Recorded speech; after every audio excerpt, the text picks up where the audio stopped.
So alright, this is the Rocky Latte Itintot again. So, tayo ay sinipag. So, gusto ko lang i-flex ang aking ginagawa. So, ayan.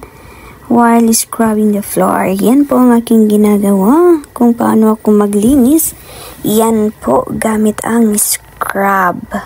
So, hindi lang po sa Pilipinas ginagamit ang scrub, kundi pati dito sa ibang bansa.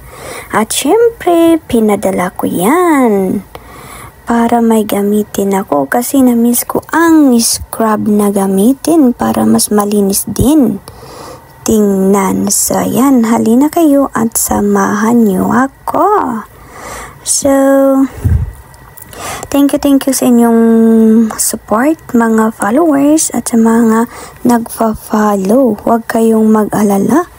Ako ay babalik sa inyong bahay din. Okay?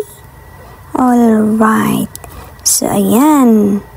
Naranasan mo ba ang ganyan? Nag-i-scrub? Kung hindi, sorry, parang anak ka ng mayaman.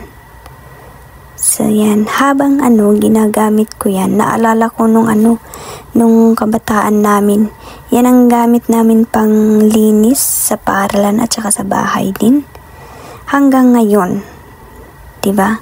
Kasi wala tayong pambili ng vacuum.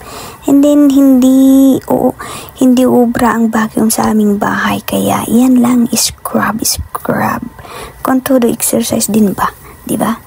So, alright, ayan, samahan nyo kami para tayo ay mag-scrub. Okay? Don't forget to share or follow. Paki-heart na lang kung nagustuhan nyo ang ating video. Alright? Yun. So, habang diba? Ganyan. Oh, char.